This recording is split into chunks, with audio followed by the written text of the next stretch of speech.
Uma guerra está travada sobre a terra, muitos feridos e desanimados pra guerrear.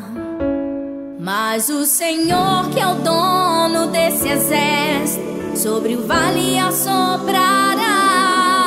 Vem dos quatro cantos, vento do Espírito, e vida vai lhe dar.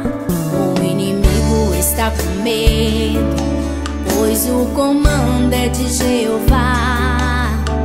O inferno mais uma vez vai recuar, pois vamos bombardear.